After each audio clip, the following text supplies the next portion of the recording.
All right. Hello, Michael. What have you got there? I'm hiding behind bookends, my two books, Razzle Dazzle. Oh, wait, okay, yeah, but the left is right. Razzle Dazzle, The Battle for Broadway is a great book, but my new book, hold on, Singular Sensation, The Triumph of Broadway, is coming out in November, and I just got the corrected galleys, but I'm still working on all the typos to make sure it's okay. But I have to say that I got an email from the great Rocco Landisman, and Rocco ran Jujamcyn Theaters in the 1990s. And Rocco was never a big fan of mine. He didn't like me, in fact. But over the years, we kind of reconciled, and he's a big character in my new book, Singular Sensation, The Triumph of Broadway. And he was a gambler, and I called the chapter on him, The Gambler. And Rocco read it, and he said, "You got me. You got me exactly."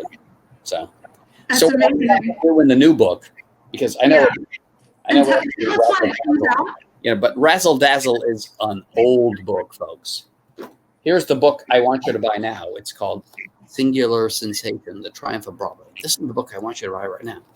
So Rocco is a big character in that book, because Rocco took over Jujamcyn Theaters at a time when Jujamcyn was in the dumps. It was totally finished. The Schuberts, the Nederlanders, they ran Broadway. But Rocco took over Jujamcyn Theaters, and he turned it around. And he did it because he made a commitment to two playwrights, August Wilson, who did The Piano Lesson, that won the Pulitzer Prize in 1990. And Rocco said to August, "I will do every single play you write." Wow.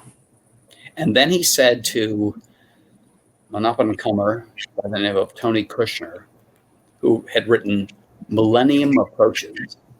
There was no, Angels in America yet. It was just like Millennium Approaches. Rocco met with him. He said, "I will do every single play that you write." And Tony Kushner said to Rocco Landisman, "I want you to do the second half of my play, Perestroika." And Rocco said, "I will do it." Now, what Rocco didn't know was that it was going to cost $3.5 million to do both of those plays, and they would never really earn any money on Broadway. But Rocco knew, I have to stake myself here. I have to plant my flag. And if I do an August Wilson play, and if I do this thing called Angels in America, it is planting my flag here, and I don't care if I lose the money. Wow. And that's where you start the book. Yeah. And when does this book come out? It comes out November 10th, but you can pre-order it on Amazon.com. All right. It's about Broadway in the 90s, just when Broadway, Andrew Lloyd Webber and Cameron McIntosh, they took Broadway up to a certain level in the 80s. They kind of brought it back to the mainstream of popular culture. But in the 90s, people like Rocco Landisman and Tony Kushner and, Jonathan Lightman, big chapter on him, Brent, they took it another step further. And the great insight that Rocco Landisman had, as I detailed in my new book, Singular Sensation, The Triumph of Broadway from Michael Riedel, is that Rocco said, "You know what? If I'm running this small little theater company, I can't go up against the Schuberts. They have Andrew Lloyd Webber, they have McIntosh. I can't go up against the Nederlanders. They have the Royal Shakespeare Company sewn up there." And he said to his creative director, Jeff Riedel, he said, "You know what? We're going to do American shows. Enough of the British.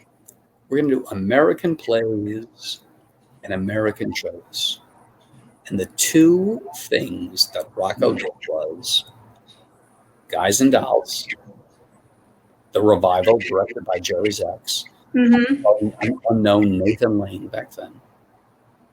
And the other thing he did was Angels in America.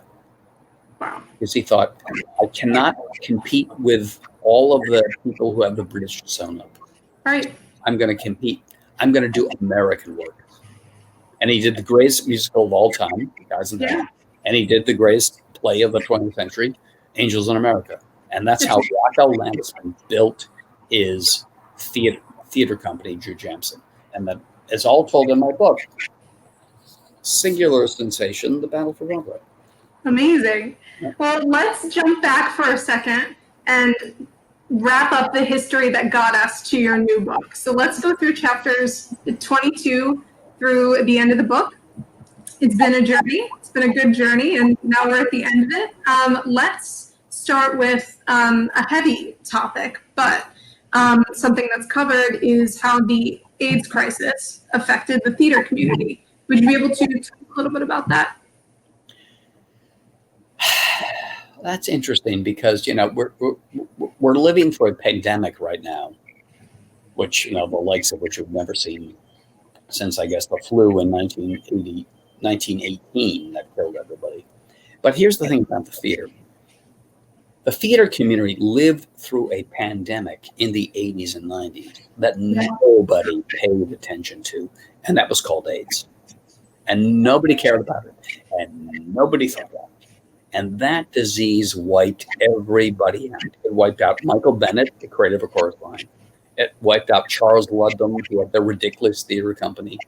It wiped out so many great artists and creators. And the other thing about AIDS is that it wiped out everybody who would have become the next Michael Bennett, the next Bob Fosse. It wiped out a whole generation of chorus kids who, had they lived, would have said, yeah, I'm dancing the chorus, but I want to do something else, the way Michael Bennett did.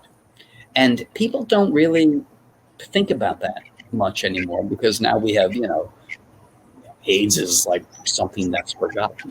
But you cannot imagine the devastation that disease wrought on Broadway at the time. Right.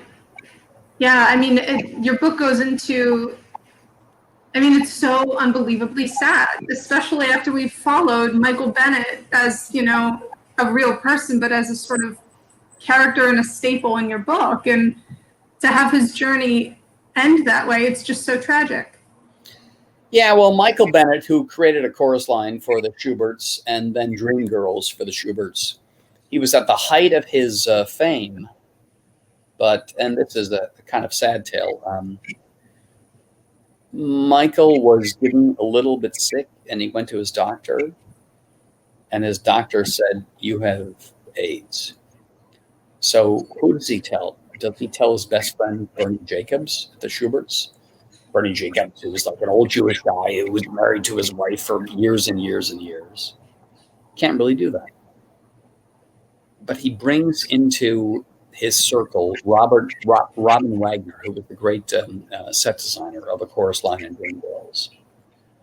And he takes Robin into his bathroom at 890 Broadway, and he says, "I have this lesion on my foot." And back in those days, a lesion was, you have AIDS. It was Kaposi sarcoma. That was the disease you got when you had AIDS. Mm-hmm. And Robin told me that he ran from 890 Broadway crying in tears. And then Michael told his lawyer, John Brelio, who was very close to Bernie Jacobs, that he had AIDS. And Michael was trying to hide from it. You have to understand, though, kids today don't understand. It was a different, it was a stigma. To be gay, to have AIDS in the 80s, that was the mark of the end of your career, Right. So you can't really quite understand what things was. I think in the book I show how much of a stigma that was back then. Mm-hmm. And I remember Michael went to John Brelio, his lawyer, and he said, "I have AIDS." And Bernie Jacobs was still bearing down on Michael to do Chess. Michael was supposed to direct Chess at that time. The Tim Rice and ABBA musical. Mm-hmm. And he couldn't do it because he was sick. And Brelio, his lawyer, said, "You have to tell Bernie. You have to tell Bernie Jacobs, this man who, gave you a chorus line, gave you Dream Girls, this man who is your father figure in the world. And Berlioz said, you have to tell him. And Michael went into Bernie's office above the Schubert Theater. Because, Bernie was like, why are you not doing chess? We have to get chess on trip. Why are you not doing it? And he said, Bernie, come to me to the men's room. And he took off his shirt and he showed his Kaposi's lesions on his chest. And Bernie Jacobs, who loved Michael Bennett as much as his son, he fell apart because he knew that person that he had plucked out of nowhere was going to die. And towards the end of their relationship, though, Michael Bennett wasn't really speaking to Jacobs, correct? I think, and this is, analyzing psychologically probably too much. Mm-hmm. I could not really make sense of it in the book, but I think that Michael Bennett needed a father figure, and Bernie Jacobs was the father figure. Yeah. But then Bernie thought he could control Michael, and Michael did not want to be controlled. He wanted to break free. And he broke free because he got AIDS. And he knew he was dying, and he said, I don't need you, Bernie Jacobs, and you Schubert people anymore, because this is it for me. And he went off to New Mexico, I think, and he died there. And Bernie Jacobs, who really, really loved him like a son, tried to contact him, and Michael would not return his phone calls. Wow. Wow.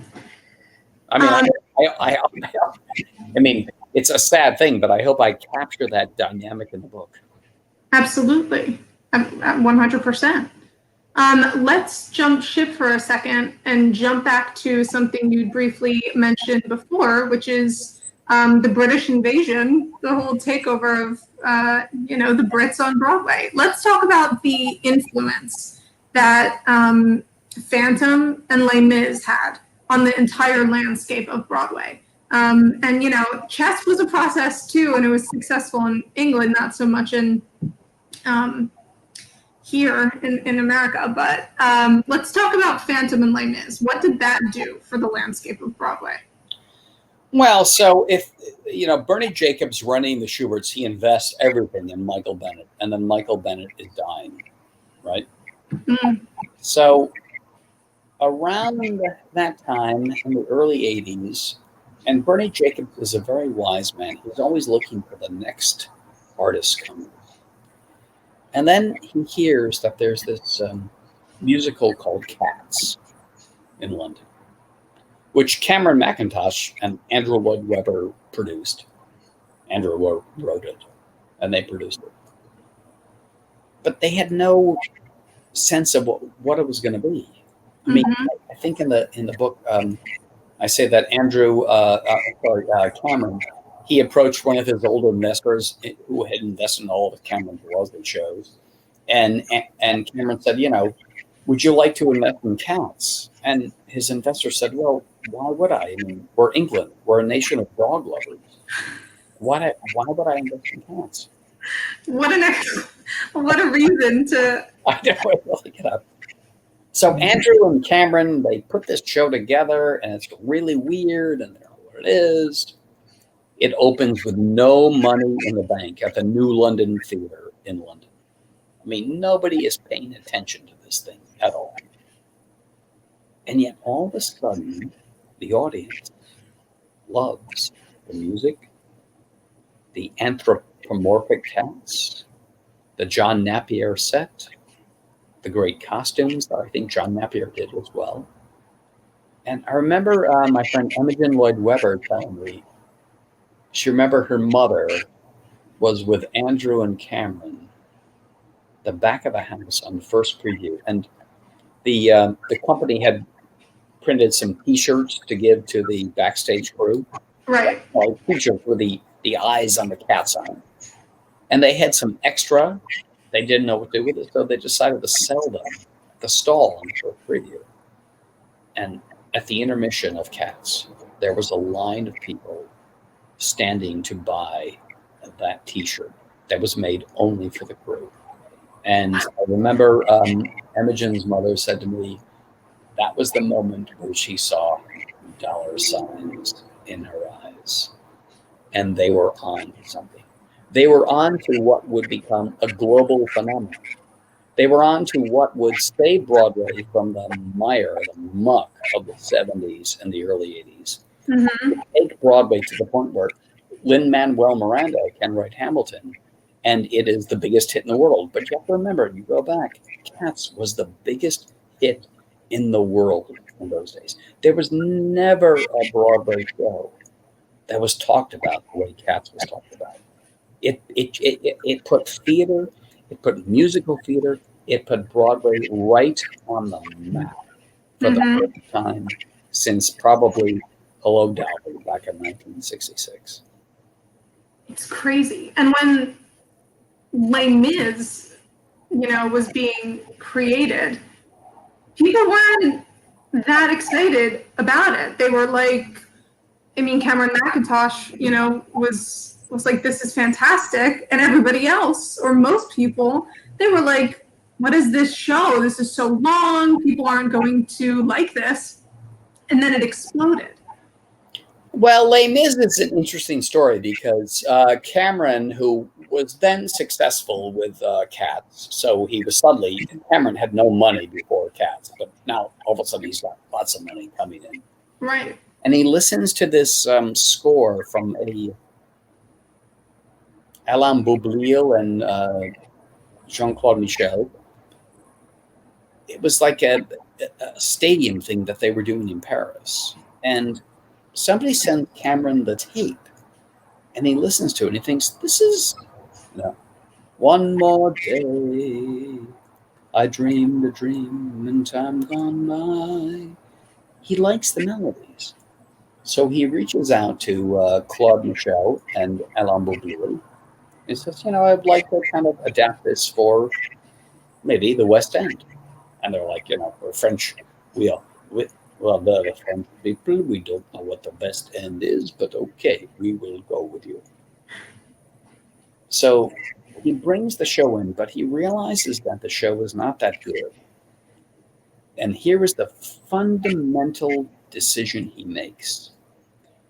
Herbie Kretzmer, who is an old friend of mine, who did the English lyrics for Les Miserables. Mm-hmm. Herbie was trying to peddle some old show he was doing to Cameron. And he goes into Cameron's office and he says, I'm peddling this show. And Cameron says, I like you, Herbie. Did you not write all of those songs for Charles Trenet? I said, yes. He said, can you translate French lyrics? Yeah. So, how would you like to work on this show? I'm thinking about doing Les Miserables. And Herbie, who was then at the time the Daily Mail television critic, said, I'll do it. And Herbie went to his little apartment in, I think it was called Basingstoke Road in London. I can't remember right now. And Herbie sat all night. And he was the one who wrote, I dreamed a dream in time gone by, but the tigers come at night. And Herbie was just, he told me in the book, he said, I wrote the whole thing in a fever dream. He was possessed by doing it. And then he shows up to Cameron, and Cameron says, this is good. The French people, they don't speak English, so we have to use your lyrics. And then they go to the first performance of the Barbican at the Barbican Theatre in London. And Herbie was like, oh my God, it is so long.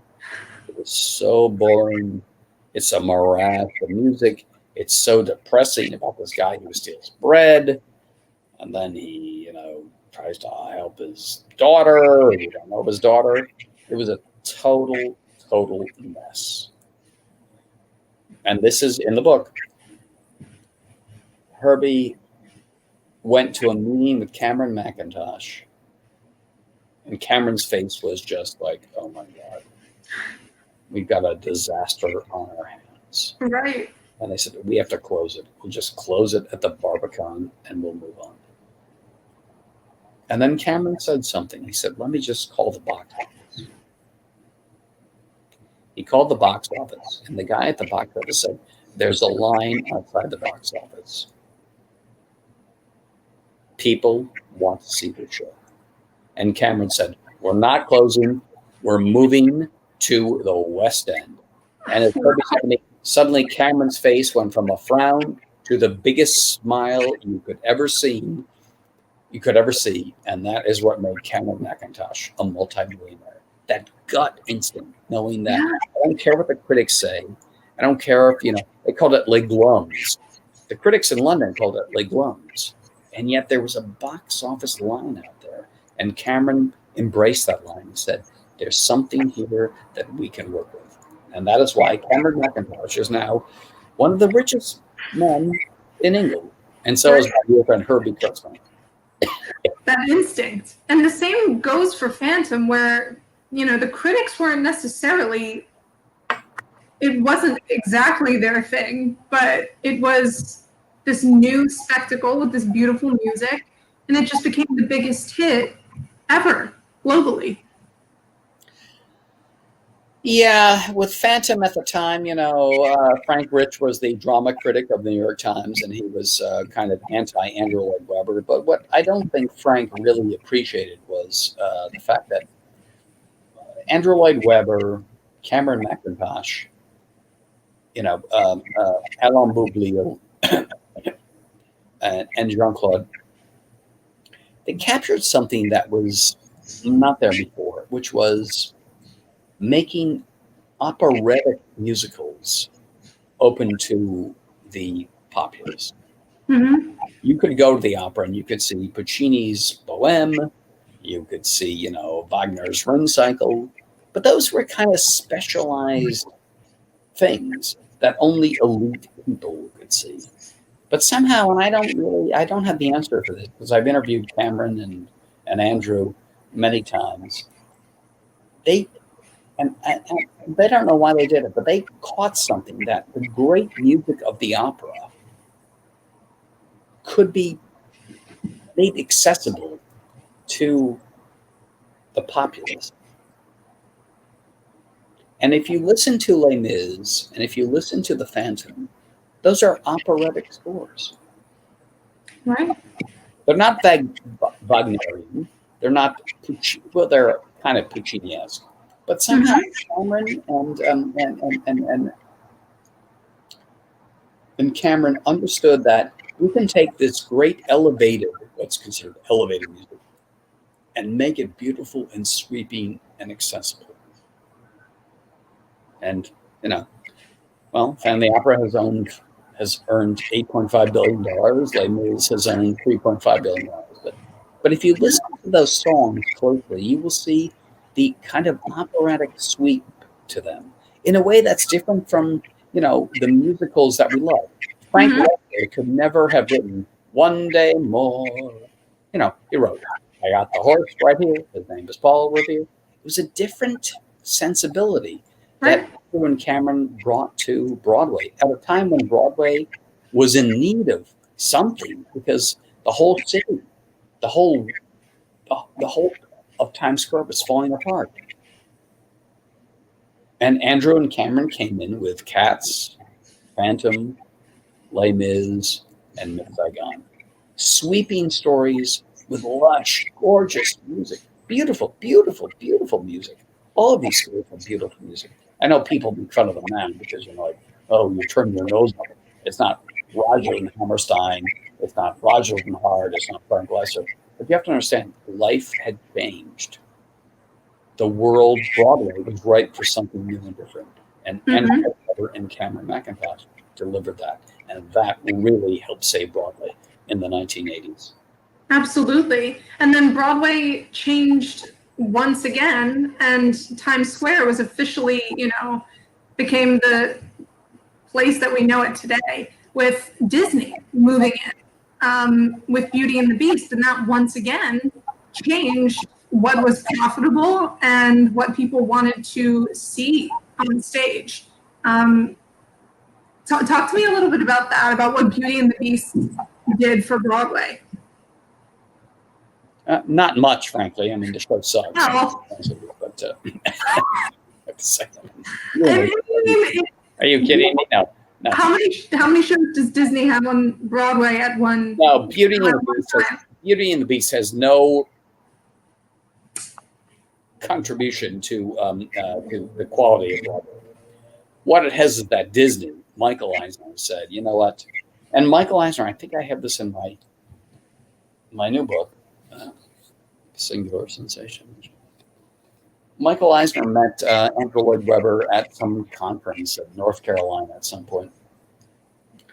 And he said to Andrew Lloyd Webber, how much has Cats made? And Andrew said, about $700 million. And Michael was like, wow, there's money to be made on Broadway. And so Michael Eisner went to Broadway, as I detail in my new book, and he rebuilt the New Amsterdam Theater. And he did Beauty and the Beast first, which was terrible. I mean, it was like terrible. I mean, it was some great songs by Alan Menken and Howard Ashman and Tim Rice. But the show, I was at the opening night. It sucked. It sucked. But it made a lot of money. And Michael Eisner thought, okay, there's something here in Broadway. And then when Michael Eisner began to think, well, we should take over the New Amsterdam Theater, which was decrepit. I mean, literally there were holes in the roof with snow falling down and birds flying in. But Michael looked around and he said, this is a theater that we can rebuild somehow. And we can shows that will be better. And this is the key, better than Beauty and the Beast. And so as Michael made the deal to get the New Amsterdam Theater for Disney and refurbish it, he thought, if I'm going to be all in for recreating a theater in a derelict part of New York City, if Disney is going to be the flag that says New York is coming back, I need to open that theater with something that is really good. And it cannot be a theme park show like Beauty and the Beast. And he said that to Peter Schneider and Tom Schumacher, who were then running his theater division. And Tom Schumacher said, why don't we just call Julie Taymor?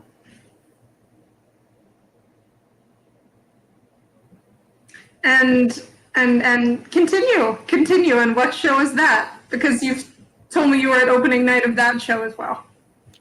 And so Julie Taymor, who was this avant-garde, crazy, avant-garde lunatic director, and she had never seen The Lion King. She called it a cartoon, as she told me in my new book. But she watched the show and she thought, you know what? I like those songs. I like The Circle of Life. I like Hakuna Matata. But I don't do cartoons. I do all this kind of weird puppetry that I learned from Indonesia and Asia when I was traveling around. And she said, I'm not going to do it in the traditional sense of a theater. I'm going to do it in the way that I see theater. Shadows, little bits of, people walking across the stage where you see the puppeteer running the puppet. That's what she learned in Indonesia. And she created a gazelle wheel, very famous. But she had a little gazelle wheel where she has the person pushing the wheel and the gazelles jumping. But you see the puppeteer pushing the wheel as the gazelles jump. And so she brought that to Michael Eisner's desk at his office I think it was in Orlando, Florida, where he was running, Disney World. And she said, this is what I do. And if you don't like it, don't hire me. And he looked at that little tiny, it was a little model, that little puppeteer just pushing the wheel, gazelles jumping, jumping, jumping. And Michael said, "That's good. That's what we're going to do." And he hired Julie Taymor. And to this date, I believe The Lion King has now grossed $9 billion around the world. Yeah, I mean, that was something that critics and audience members alike, agreed upon. Yeah. And But it's a testament to Michael Eisner. Michael Eisner was running a huge company then. And what did he care about? The Lion King on Broadway. He's doing movies that gross gazillions of dollars. Why does he want to be on Broadway? But it's a testament to somebody, mind of a Michael Eisner, who says, "I want to do something different that's never been done before." mm-hmm. And you brought that to me, that little gazelle wheel. The puppeteer pushes it, and the gazelles jump on the tricycle, as they do. He said, "That's interesting. Let's go for that."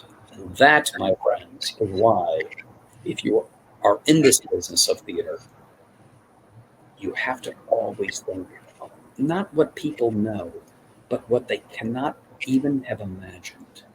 And that's what Julie Taymor, Michael Bennett, Bob Foster, and Lin-Manuel Miranda does. They give you something you did not expect, but something once you see it, you say, "Oh my God, I've never seen anything like this before." That is when theater begins. Absolutely. And on that note, we are out of time for today. But I just want to thank you again so much for being a part of this. And we are looking forward to reading Singular Sensation. Hold the fort. Your book? Remind us when it is published again? November 10th, but you can pre-order it on Amazon.com. Fantastic. Thank you so much, Michael. My pleasure.